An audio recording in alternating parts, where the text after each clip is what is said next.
The Eternal Ones had watched the universe for billions of years. They had seen stars born and die. They had watched entire species rise from the mud, build empires, and then fade into dust. Nothing surprised them anymore, or so they thought. Was one of the oldest among them. She had existed since before most galaxies had formed their current shapes. Her form shifted like smoke and light combined, and her eyes held the patience of mountains. When the Council of Eternals decided to open clinics across the younger worlds, she had volunteered to oversee the one on Earth. "A waste of your talents," her colleague had said. "Mortals rarely seek redemption. Their lives are too short, they bury their mistakes and move on. They forget." "Perhaps," had replied, "but I am curious about these humans." The clinic appeared overnight in a small city. It looked like an ordinary building from the outside, a simple structure with white walls and a single door. Above the door, words glowed in whatever language the reader understood best: Clinic of Redemption. Open at dawn. All are welcome. The Eternals had opened similar clinics on 47 worlds before Earth. On most planets, the pattern was the same. A few visitors would come in the first week, mostly out of curiosity. Then word would spread about what happened inside, and the visitors would stop coming. Most beings did not want to face their past. Most beings preferred to look away. Prepared the clinic in the hours before dawn. She created comfortable chairs. She made sure the lights were soft and warm. She brewed something that smelled like tea but held more comfort in each cup than most beings experienced in a lifetime. She expected to wait for days before her first visitor. At 4 in the morning, 2 hours before dawn, she heard footsteps outside. Then more footsteps and more. Moved to the window and looked out. What she saw made her ancient mind go still. A line had formed outside the clinic, not a small line. The queue stretched down the street and around the corner. Hundreds of humans stood in the darkness, waiting. Some were old with white hair and bent backs. Some were young, barely adults. Some wore expensive clothes while others wore rags. They stood together in the cold, breath rising as mist, all of them waiting. "This is not possible," whispered. She opened the door at exactly dawn as promised. The first person in line was a woman in her 50s. Her face was tired, and her eyes were red from crying. She clutched her hands together as if she was holding something invisible and precious. "You are real," the woman said. "I thought maybe it was a dream, but you are real." "I am real," confirmed. "What is your name?" The woman's voice cracked. "I need to tell you something. I need to tell someone. I have been carrying it for 30 years. Guided inside. Behind them, the line waited in patient silence. The process of redemption was not what most beings expected. It was not punishment. It was not forgiveness granted by some higher power. The Clinic of Redemption did something much simpler and much harder. It let you tell your story. It let you see the full truth of what you had done, without the lies you told yourself. And then it let you feel, truly feel, the weight of it all before helping you set it down. Most beings could not bear this. They would rather carry their guilt forever than face it directly. On other worlds, the clinic stayed empty because the process was too painful. Sat in the soft chair and told her story. 30 years ago, her daughter had called her late at night. The daughter was in trouble, scared, asking for help, had been tired and angry about other things. She had said harsh words. She had told her daughter to figure it out herself. 3 days later, her daughter was dead. "I killed her," said, tears running down her face. "My words killed her. If I had just listened, if I had just helped." Did what no human counselor could do. She showed the truth, the full truth. Not just the guilt, but also the love that had been there. The complicated tangle of a mother and daughter who both made mistakes. The reality that's daughter had made her own choices too, choices that were not's fault. The guilt did not disappear. That was not how redemption worked. But it changed shape. It became something could hold without being crushed. When left the clinic an hour later, she was crying, but she was also smiling. She hugged, which surprised them both. "Thank you," said. "I can breathe now. I haven't been able to breathe in 30 years." Watched her go, then turned to face the line. It had grown longer, not shorter. Word was spreading. People were calling others, texting them, telling them to come. The second person was a young man named David. He had driven drunk 5 years ago and hit someone. The person survived, but David had never forgiven himself. The third person was an elderly man who had abandoned his family 40 years ago to chase a dream that never came true. The fourth was a teenage girl who had said cruel words to a friend, who later took her own life. On and on they came. Each story was different, each burden was unique, but they all shared the same desperate hunger in their eyes. They all wanted the same thing. They wanted to face what they had done. They wanted to stop running. Worked without rest. The Eternals did not need sleep, and she was grateful for that now. Person after person sat in her chair. Person after person told their truth and wept and struggled and finally, learned to breathe again.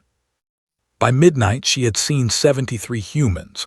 The line outside was now over 1,000 people long. Some had brought blankets and food. They were settling in for a long wait.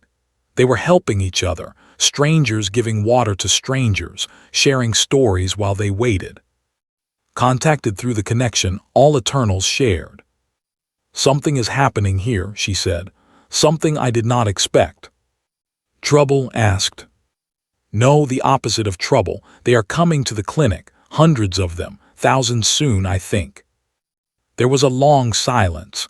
"That is not possible. Mortals avoid redemption. We have seen this across 47 worlds. They bury their pain and pretend it does not exist."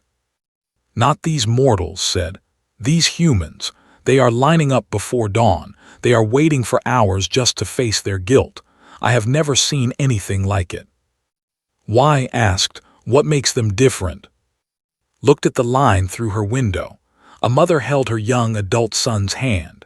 An old man in a wheelchair was pushed by someone who might be his nurse. A woman in a business suit stood next to a man in construction clothes. All of them waiting. All of them wanting to be seen. "I do not know yet," admitted, "but I intend to find out." By the end of the first week had seen over 500 humans. She had heard 500 stories of guilt and shame and regret. Each one was different. Each one was the same. A soldier who had killed in war and could not forgive himself, even though his country called him a hero. A mother who had chosen her career over her children and now, decades later, found herself alone. A man who had stolen from his elderly parents and never confessed, even after they died. A teenager who had started a rumor that destroyed another girl's life. On and on the stories came. Small sins and large ones. Moments of cruelty and years of neglect. Things said that could never be unsaid. Things done that could never be undone. Began to see patterns. Humans, she realized, remembered everything. Not in their minds, perhaps, but in their bodies, in their bones. The guilt lived inside them like a second heartbeat, always present, always pounding. They could pretend to forget. They could bury the memories deep, but the guilt never went away. On other worlds, most species could truly forget their wrongs. Their minds worked differently.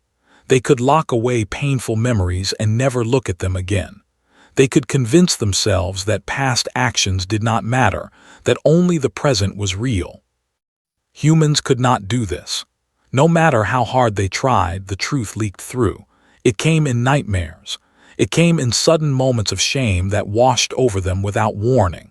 It came in the way they flinched when certain words were spoken or certain places were visited.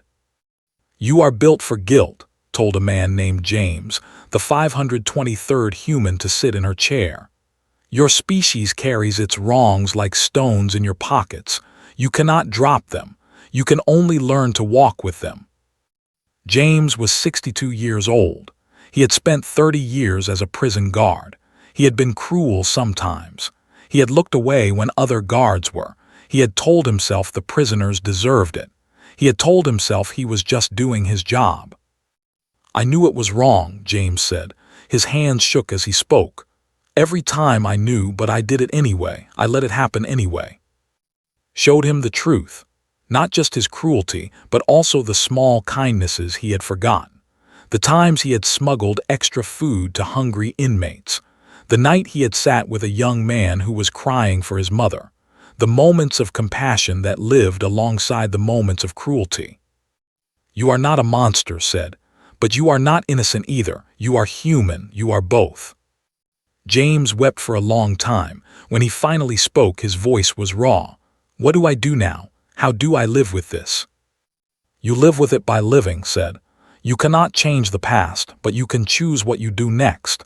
Every day you can choose." Outside the clinic, the line continued to grow. News had spread across the internet, as humans called their strange web of information. People were traveling from other cities. Some were flying from other countries. Hotels in the area were completely full. Requested help from the Council of Eternals. They sent 2 more of her kind to open additional clinics in the same city, then 3 more, then 10. Within 2 weeks, there were 15 clinics open, and the lines at all of them stretched for blocks. Came to see it for himself. He stood invisible among the waiting humans, watching them with ancient eyes. He listened to their conversations. He felt the weight of their collective longing. "This is madness," he said when he finally spoke to. "On every other world we struggle to find clients. We advertise, we offer incentives. Still, most beings stay away. Here they come by the thousands without being asked. They wait in the cold and the rain. They thank us for the chance to face their worst memories. Why?" Had been thinking about this question for days. She had a theory now. "Their lives are short," she said. "Shorter than almost any intelligent species we have encountered. They live for 70 or 80 years and then they are gone. They know this. They feel it every day, the clock ticking down. They do not have time to run from their guilt forever. The stones in their pockets grow heavier with each passing year. Eventually, they cannot walk at all." "But other short-lived species do not behave this way," said. "Other short-lived species can forget. Humans cannot. They are trapped between 2 impossible things. They cannot forget their wrongs and they do not have time to outrun them, so they must face them. It is the only way." Watched a young woman help an old man find a seat in line. The old man was crying quietly. The young woman held his hand and spoke soft words of comfort. They had clearly never met before today. "They help each other," said with surprise. "They share their shame with strangers." "Yes," said. "They have discovered that guilt weighs less when it is carried together." The 15th clinic opened, and still it was not enough. The Council of Eternals held an emergency meeting. Nothing like this had ever happened before. The clinics were designed to be quiet places, rarely visited. They were acts of charity, offerings made to younger species that were usually rejected. Humans were not rejecting. Humans were flooding in. "We must understand why," the eldest of the council said. "If there is something unique about these humans, we must know it. It could change how we approach other worlds." They sent observers. They sent scholars. They sent those among the Eternals who studied mortal minds. What they found amazed them. Humans, they learned, had an unusual relationship with time. Most beings lived in the present. The past was gone and the future was not yet real, but humans lived in all 3 times at once. They carried the past in their memories. They carried the future in their worries. And they tried to live in the present while being pulled in both directions. This made them anxious. It made them sad. It made them prone to despair. But it also made them capable of something most species could not do. They could look at their past selves and feel ashamed. They could look at their future selves and feel hope. They could imagine being better than they were. "They are always becoming," one of the scholars reported to the council. "They never feel finished. They never feel complete. Every human believes they can change and be different tomorrow. This is why they seek redemption. They truly believe it is possible." On other worlds, beings accepted what they were. They did not expect to change. They did not hope to grow. They simply existed until they stopped existing. Humans were different. Humans were restless. Humans believed in tomorrow. Thought about this as she continued her work. Person after person, story after story, each one carrying the terrible weight of things they wished they had not done, each one hoping, truly hoping, that they could become someone different. A woman who had abandoned her sick mother to die alone because she could not face the death. A man who had bullied classmates for years and now, decades later, wondered if those classmates still had nightmares. A doctor who had made a mistake that cost a patient's life, a mistake no one else ever discovered. A father who had been too hard on his sons, who had made them afraid of him, who had never learned how to say he was sorry. Each one sat in his chair, each one told their truth, each one wept. And each one left with something they had not had when they arrived, the first steps toward peace. 3 months after the first clinic opened, the world had changed. Clinics of redemption now existed in every major city on Earth. The Eternals had never deployed such resources to a single world before. They had never needed to. But the humans kept coming, and the Council could not bring themselves to turn them away. Had become something of a celebrity among her kind. She had been the first to witness the phenomenon. She had been the first to try to understand it. Other Eternals came to her seeking wisdom, asking her to explain these strange, short-lived creatures who hungered so desperately for redemption. They are not like us, she told them. We cannot judge them by our standards. We have existed for eons. We have made peace with our mistakes because we have had time to do so. Humans have no time. They must find peace quickly or they die still carrying their stones. But there was something else had noticed. Something that troubled her in a way she could not quite explain. The humans who came to the clinics did not just seek redemption for themselves. They sought redemption for others. It was not my fault, a woman named Sarah said one day. She was 40 years old and she had been beaten by her father throughout her childhood. I know it was not my fault, but I still carry shame. I still feel like I must have done something wrong to deserve it. Saw this pattern again and again. Victims carrying guilt that belonged to others. Children blaming themselves for their parents' cruelty. Partners blaming themselves for being abused. The innocent holding themselves responsible for the sins of the guilty. Why do you do this? Asked. You did nothing wrong. The guilt is not yours to carry. I do not know how to put it down, Sarah said. It feels like it is part of me. Like if I let it go, I will not know who I am anymore. This was something new too. On other worlds, she had never encountered beings who absorbed the guilt of others. She had never seen victims who punished themselves for the crimes committed against them. But humans did this constantly. They took responsibility for things they could not control. They blamed themselves for the weather, for accidents, for the choices of others. They lived in a constant state of feeling responsible for the entire world. You cannot save everyone, told Sarah. You cannot fix everything. Some things are not your burden to carry. Then whose burden are they? Sarah asked. Did not have an answer. She thought about this question for a long time. She observed the humans more closely.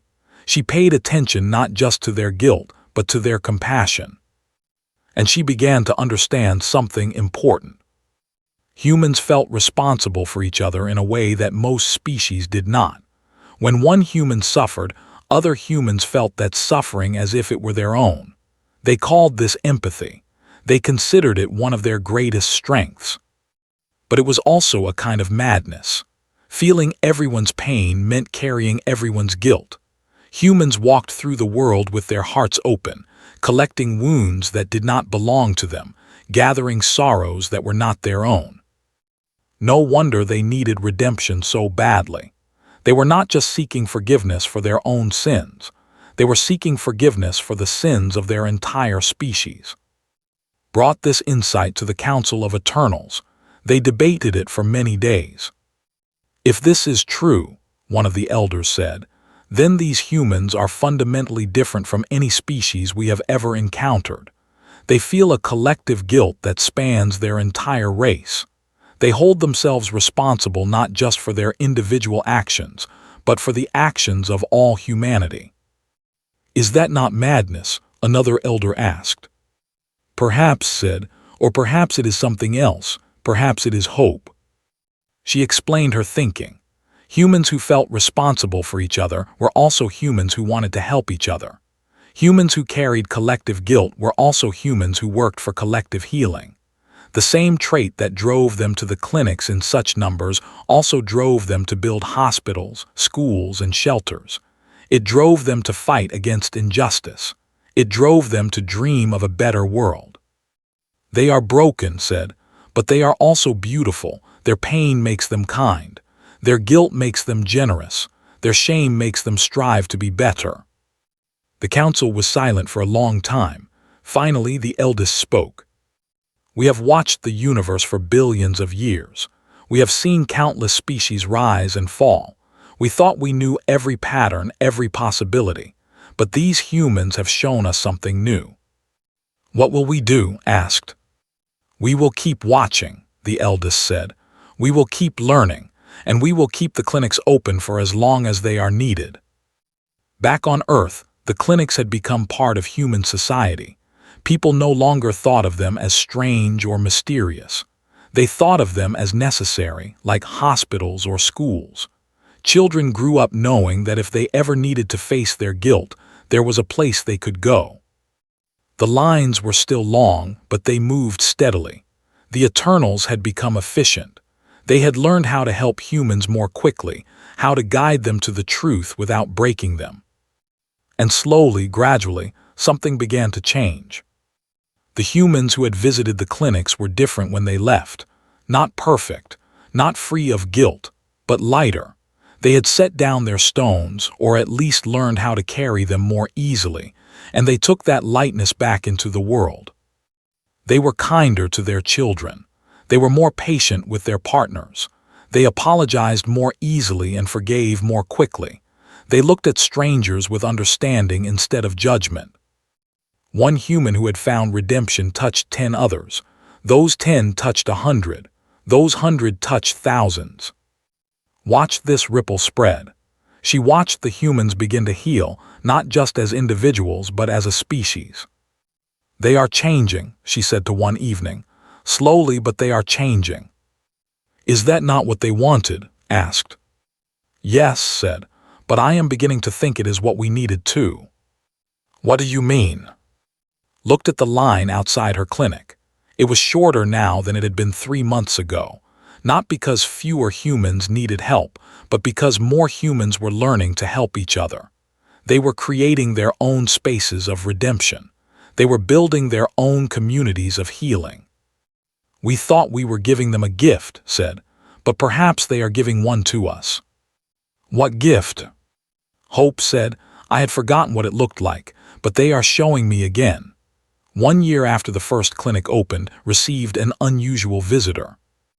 The woman was old, very old. Her skin was thin as paper, and her hands trembled as she walked. 2 younger people helped her to chair, a man and a woman who looked like her children. They were crying before she even sat down. "My name is Ruth," the old woman said. "I am 94 years old. I came to tell you something." "I am listening," said. Ruth closed her eyes for a moment. When she opened them, there were tears on her cheeks. "When I was 22 years old, I worked in a factory during the Great War. We made bombs. I knew what they were for. I knew they would kill people, but I kept working. I kept making them. I told myself I was helping my country. I told myself I had no choice." She paused, gathering strength. "After the war, I learned what those bombs had done. I saw pictures of cities burned to nothing.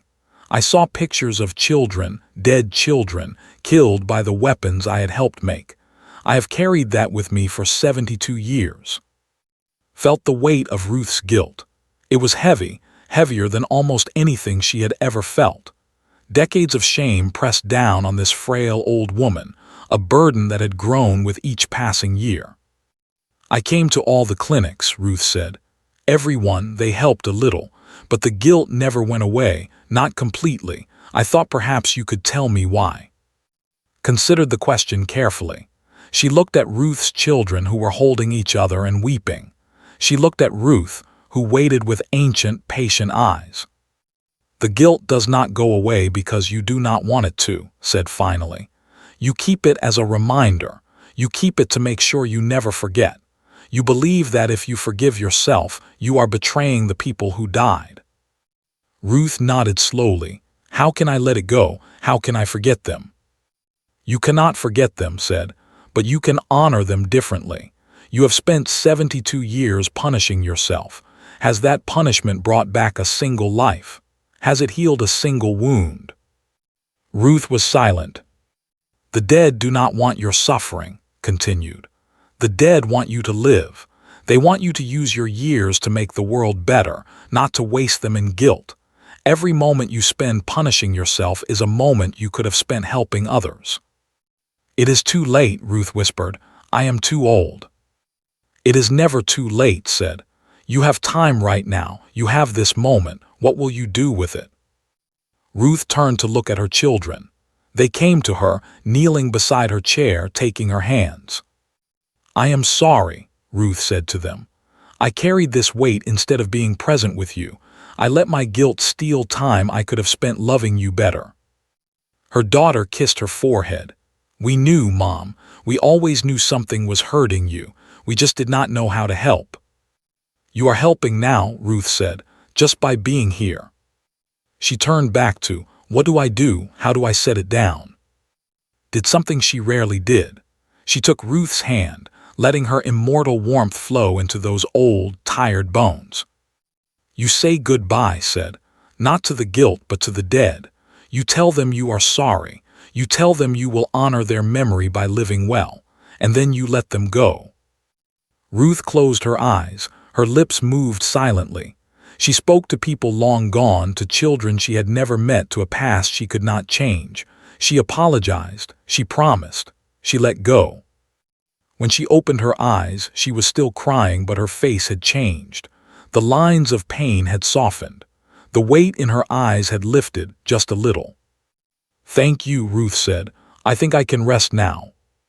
3 weeks later, Ruth died peacefully in her sleep, surrounded by her family. Her children reported that in her final days she had been happier than they had ever seen her. She had laughed. She had told stories of her youth. She had held her and told them she loved them. She had been free. Thought about Ruth often in the months that followed. She thought about all the humans she had helped, all the stories she had heard. Each one was unique. Each one was the same. They all came carrying stones. They all left walking a little lighter. The clinics had been open for 2 years now. The initial flood of visitors had slowed to a steady stream. Many humans had found redemption. Many more had learned to seek it in other ways, through their families, their communities, their own inner work.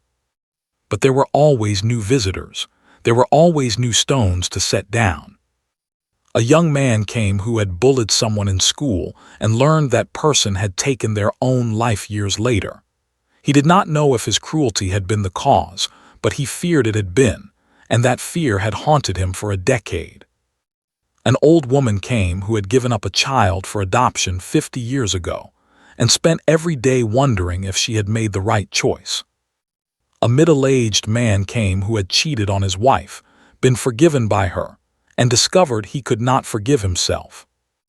A teenage girl came who had stolen money from her dying grandmother, used it on drugs, and was now clean but could not face her family. Each one sat in his chair. Each one told their truth. Each one wept and struggled and finally began to heal. The pattern continued, but something else was changing too. The humans were beginning to understand themselves differently. They were beginning to talk about guilt and shame in new ways. They were beginning to teach their children that mistakes were not the end of the world, that redemption was always possible, that it was never too late to change. Books were written. Studies were conducted. Scholars and scientists tried to understand why humans craved redemption so intensely and what that craving meant for their species. The answer they kept finding was the same answer had discovered long ago. Humans believed in tomorrow. They believed in second chances. They believed that no matter how badly they had failed, they could always try again. This belief was irrational. It was not always supported by evidence, but it was the engine that drove their civilization forward. It was the reason they kept striving, kept hopping, kept reaching for something better. The Eternals watched with growing wonder. They had existed for billions of years, but they had stopped changing long ago. They were what they were. They did not hope to be different. But the humans were always different. Every day, every hour, every moment. They were always becoming, always transforming, always reaching for some vision of themselves they had not yet achieved. It was exhausting. It was beautiful. It was the most human thing had ever seen. 5 years after the first clinic opened, the Council of Eternals called a special assembly. Every member was asked to attend. Even, who had barely left Earth in all that time, was summoned to participate. The topic was simple. What had they learned from humanity? The eldest spoke first. We have watched the universe for billions of years. We have seen countless species rise and fall. We have observed intelligence emerge in many forms on many worlds, but we have never encountered anything quite like humans. There were murmurs of agreement throughout the assembly. They are fragile, the eldest continued. Their bodies are weak, their lives short. They are plagued by disease and suffering. They fight among themselves endlessly. By any reasonable measure, they should have destroyed themselves long ago. More murmurs, but these were tinged with curiosity. And yet they have not destroyed themselves. They continue to grow. They continue to reach outward into space, into knowledge, into connection with each other. They continue to hope. Why? The eldest turned too. You have spent more time among them than any of us. You have sat with thousands of them, heard their stories, witnessed their struggles. What have you learned? Took a moment to gather her thoughts. 5 years of work, thousands of humans, millions of tears. How could she summarize what she had learned?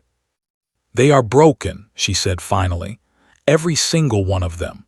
Their lives are too short to avoid mistakes, and their memories are too long to forget them. They are wounded by existence itself. She paused, looking around at her fellow Eternals. But they have learned something we never needed to learn.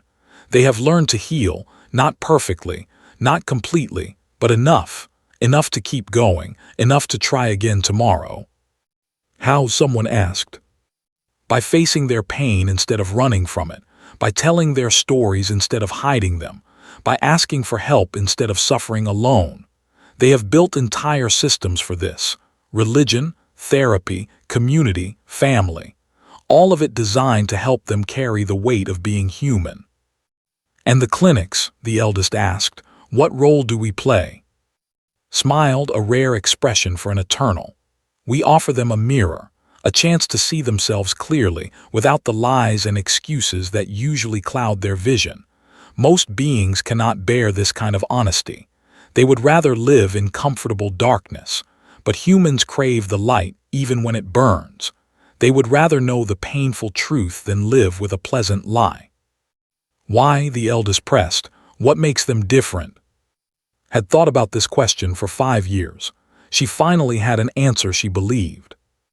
They know they are going to die, she said. Not in the abstract way that all mortals know death awaits. They feel it constantly in every heartbeat, in every breath. Their time is limited, and they are aware of that limit every moment of their lives. This awareness does something to them. It makes them urgent. It makes them desperate. It makes them unwilling to waste their precious time on unresolved pain. She thought of Ruth, the 94-year-old woman who had come to the clinic just weeks before her death. Even at the very end, she had wanted to set down her stones. Even with barely any time left, she had believed it mattered. They come to the clinics because they cannot bear to die still carrying their guilt, said. They come because they want their final moments to be free. They come because they believe with every fiber of their being that redemption is possible. The assembly was silent for a long time. Finally, the eldest spoke again. We opened these clinics as an act of charity, a gift from the ancient to the young, but it seems we are the ones who have received a gift. What gift? Someone asked. A reminder, the eldest said, of what it means to care about something, of what it means to struggle, of what it means to hope. We have existed so long that we had forgotten these things. We had become static, unchanging, eternal in the truest sense, but watching the humans has awakened something in us. Nodded, she had felt it too. The work had changed her. It had made her more present, more engaged, more alive. Helping humans face their mortality had made her appreciate her immortality in a new way. What do we do now? Someone asked. The eldest considered the question. We continue the work. We keep the clinics open. We keep watching, keep learning, and perhaps we let the humans teach us how to change. The assembly ended, but the conversation continued for many years afterward.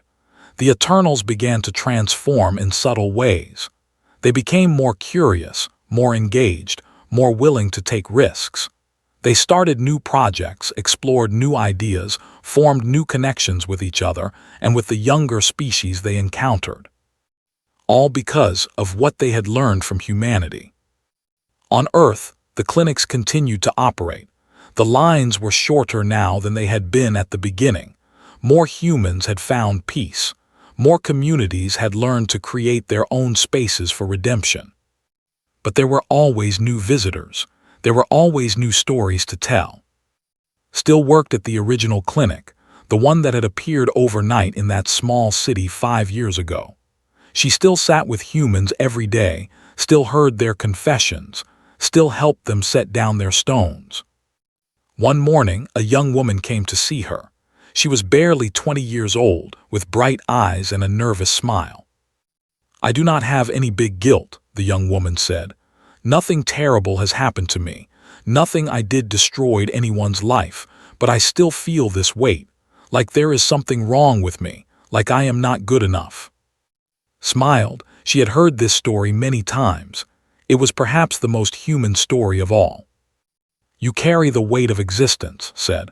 The knowledge that you are imperfect, that you make mistakes, that you will never be the ideal version of yourself you imagine. This is not guilt for a specific act. This is guilt for being human. The young woman nodded, tears forming in her eyes. How do I fix it? How do I become enough? Took the young woman's hands. You do not fix it, you accept it. You learn to love yourself not in spite of your flaws but because of them. Your imperfections are what make you real. Your struggles are what make you strong. Your guilt is what makes you kind. But it hurts, the young woman whispered. Yes, said, it hurts. That is the price of being alive, of caring, of trying. But the pain is not meaningless.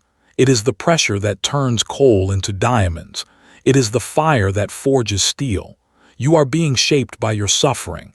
You are becoming who you are meant to be. The young woman wept, but when she left the clinic an hour later, she was standing a little taller. She was breathing a little easier. She had not been cured of her humanity. She had learned to embrace it. Watched her go, then turned to face the line. There were still people waiting. There would always be people waiting. And she would be here for them for as long as they needed her, helping them face their truths, helping them set down their stones, helping them learn to breathe. Because that was what humans craved.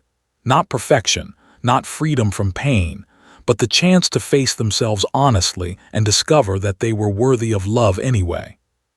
They said mortals craved redemption. They were right. But redemption was not the end of the story. It was the beginning. It was the first step on a journey that had no destination, a journey that lasted as long as life itself. The humans understood this, even if they could not always put it into words. They knew that healing was not a single moment but a continuous process. They knew that setting down one stone meant making room to pick up another. They knew that being human meant struggling and growing and trying again, forever and ever, until the very last breath.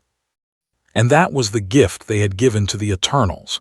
Not just an understanding of guilt and redemption, but an understanding of life itself, of what it meant to be finite and still reach for the infinite, of what it meant to be broken and still beautiful. The clinic filled before dawn, just as it always had, just as it always would, and welcomed them in, one by one, ready to hear their stories, ready to witness their struggles, ready to help them become who they wanted to be. This was what mortals craved, this was what they deserved, and this was what the Eternals had learned to give. Humanity had taught the universe how to hope, and the universe would never be the same.